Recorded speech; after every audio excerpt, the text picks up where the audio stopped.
Now, for a moment, try and forget what you know about television. Free your mind for a minute for a completely different perspective, because David here will outline his vision of how the future of television is going to look like. It's a vision we may not perhaps agree with. It's a vision that may be unpleasant for established broadcast journalists. David himself presents himself as a director with no crew, a producer without an assistant, a journalist with a movie camera, and as he boldly puts it on his own website, I am the future, I am a video journalist. So let's hear him, give him a big round of applause, David Gamia.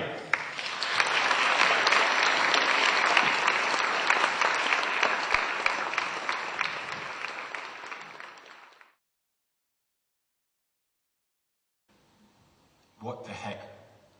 What is it? Effectively then, as I said, I'm going a bit left field now. The Internet really is a next generation internet. It's so many different facets. For some of us who have done Second Life, it's exactly that. For some of us who have done 3D on the web, it's that as well. I did a session with a group up there called Magic and Complexity. They're all becoming televisual. It also has something I call game theory. Because the whole point about the Internet and some of the images you saw there is you're going to be playing around with them. A bit like the Matrix, and you'll get a better idea about what I mean in a minute. So you're actually playing around with this media, but at the same time you're accessing, you're unlocking things. And then one of the main key points, again, really left field, is video hyperlinking. So many of us know what linking is because we do text, we see blue, we link, and it goes to another page. But what if we could do that to video? What if we could be watching a program and something comes up, we click it, and it speeds us instantaneously, without you knowing, to another junction? And I often sometimes use the Matrix as an example, because you could be watching the Matrix and you could think, oh, you know what, I want to see more Kung Fu. And as the red dot comes up, you click, and it takes you into the kind of, for want of a better expression, the DVD extras, which you wouldn't see on terrestrial or on the cinema, and you go into that. So in fact, video hyperlinking is another facet which at some point will allow us to drill deeper into video. And there are a number of groups who are pushing this at the moment. Microsoft, someone who's recently left Apple, and various groups as well. So the ad industry is looking at it very carefully, and I suspect it will have huge ramifications for people down the line. It's very nascent technology, but it's one which will definitely catch up with us. The Internet obviously encapsulates different architecture, new content, and a different way of production. And I think we've looked at video journalism, the laptop way of doing things. The way we're going to get content will be what I call small groups of people. So if you have a newspaper, you're a TV station, you have 5 people. There's ways you can deploy them to bring back assets. By that I mean programs, which will be markedly different from TV crews. We did a feature in NATO with a group. We had 5, 6 people there, and we could actually put them on one scenario where there's a big war game taking place, and they took different strands and then met up and then combined and took different ways of actually telling the story. So it was a bit like 5 different ways. Okay, well, we're on the helipad of the Castilla. Basically, they're doing their exercise so we can get some shots. We've had a couple of fighter jets come over the top of us, and they've gone off, and we're just waiting for them to come back. We're standing here outside university, International University, and there's a big riot going on. If you are not a team player, you're going to find it very, very difficult to function out in the field.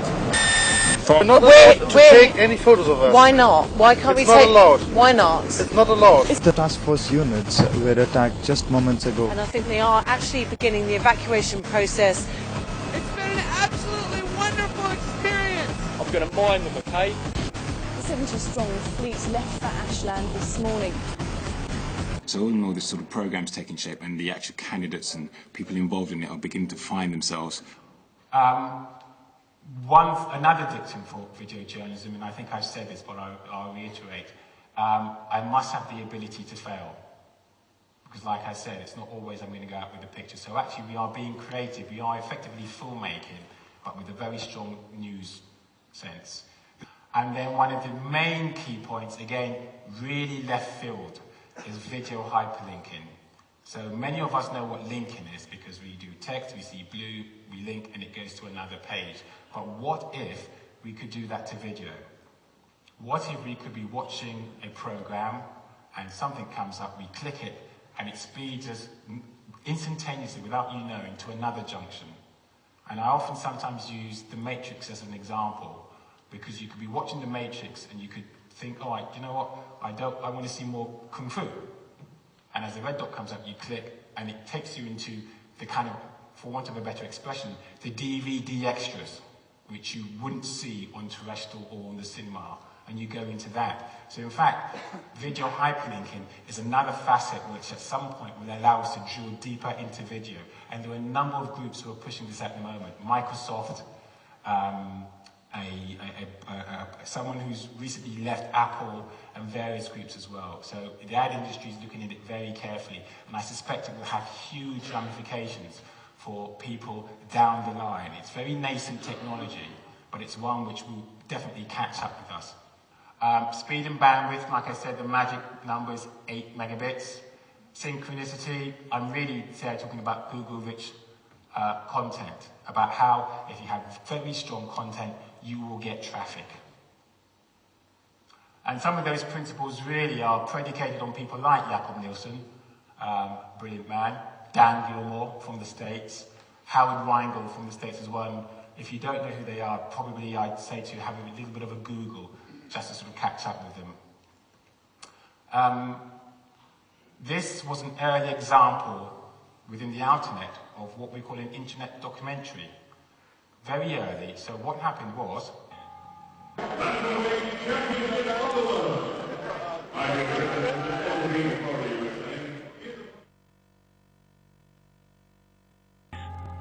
carried on from there. Went into the army, boxed in the army, come out the army and boxed a little bit, and then retired. It's a very physical, demanding run. We've never taken anyone. We've taken a couple of other boxers up there. Yeah, it's brutal, but it's not meant to be brutal. The object is to box, to be hit and not be hit, not just to go out and punch and knock them out. That's a bonus. Knock them out. What's happening is, having done the documentary, how do we get it to work online without it being linear? And what we've done is we've chopped it into little modular episodes. And those little modular episodes access one another. So you go inside and you look at the white guy's boxing, and when he finishes, it accesses something behind which isn't on the screen and pulls that in as well. So in the end, two people can go into the same documentary but have a different experience. And for us, it was a way of actually giving a degree of longevity to the standard television format and to play around with it. Okay, let's just go very quickly. What we see here, I just put down here, so what? Well, what's the point of all this?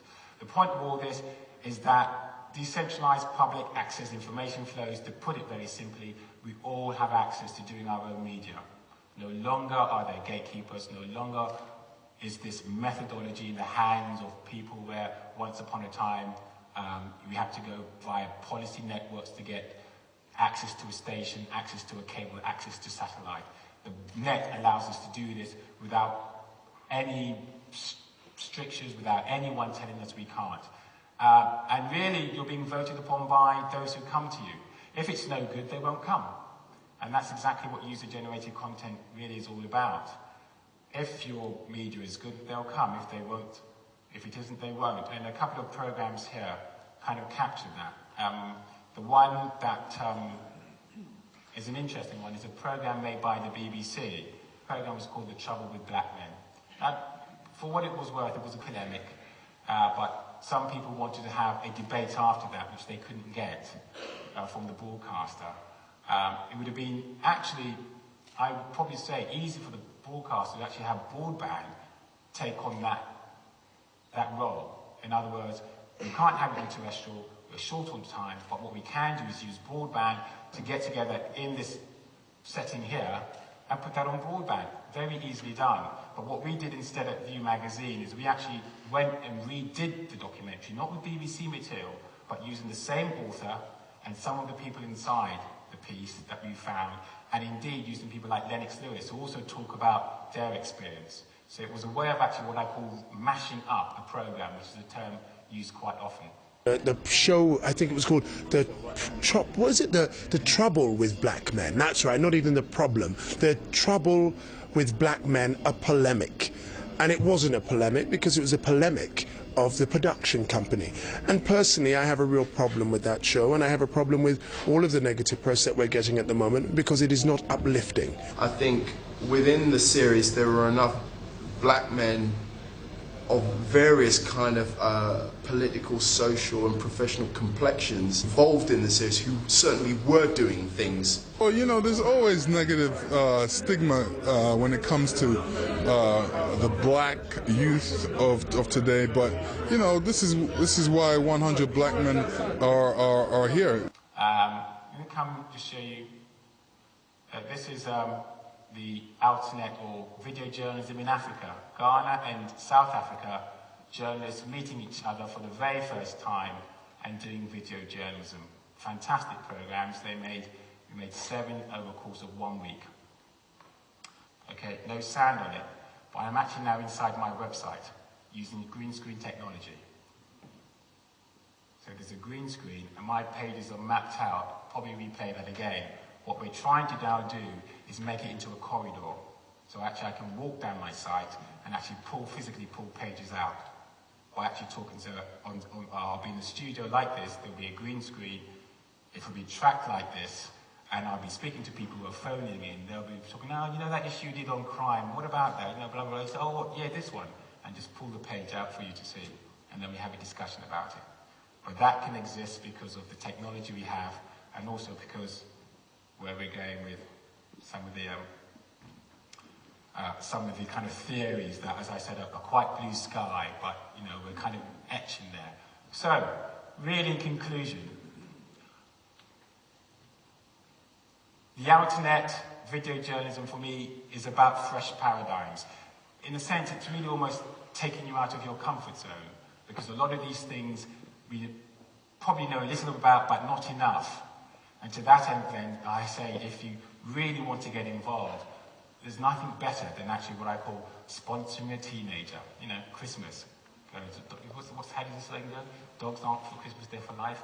Teenagers also for life as well. They know a lot about this stuff. I'm probably fortunate that I work with students, master's students, so if I don't get the hang of it, then please, they'll feed back to me. It's about fresh paradigms. It's about understanding some of this stuff and where it's going. It's about inverting the communications pathway. Invariably, it's the editor telling us what should happen. And I think this whole democracy really is about us telling the editors about what we feel. And it's about that new engagement. And those who engage, I believe, will actually get more mileage out of this new web. It's about empowering communities, and it's about academic and commercial value. In other words, there's value to be had in this by associations, by getting together with people, you know, mixing it, mashing it up for what it's worth, trying to understand these things, and really also a bit about taking risks, because I don't think we do enough about it now. I think there was a time when we took risks and it was a halcyon period. Now we don't because of the pressures on time. 1 or 2 projects I'm starting fairly soon, one with a very well-known national newspaper in the UK, a very well-known brand. I'm afraid I won't mention their name, but in a sense for me, that's the sort of work I'm engaged in and I would love to do. And I thank you all very much. Before we go, I'd just like to play you a bit more of 8 Days, and then, you know, as it plays out, I'll probably be sort of standing here, but for the meantime, thank you very much.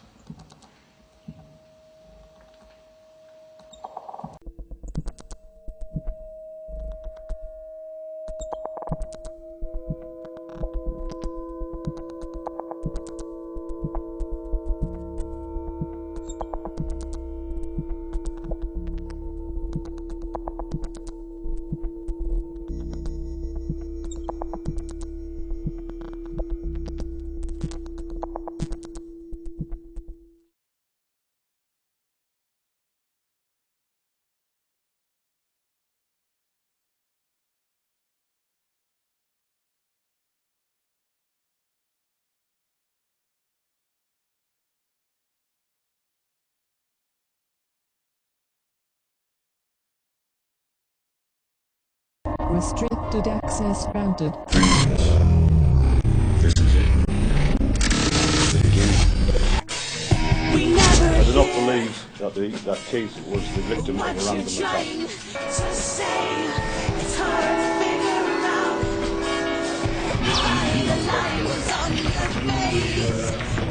By the time we got there, we've been built up for 2 weeks. God, this is really it now. You've got to put together everything you've learned.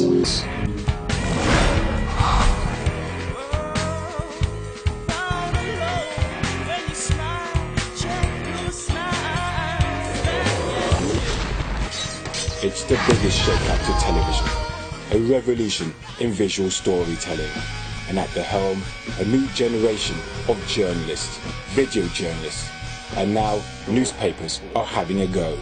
Things done very well.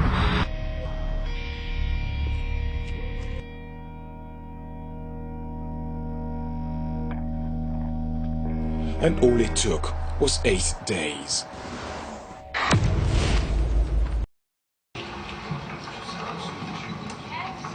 Midday, and a press conference around one of the most brutal murders investigated by Cleveland police is about to begin. Thank you very much, David. Please come back up. Give him a round of applause. Now, hopefully...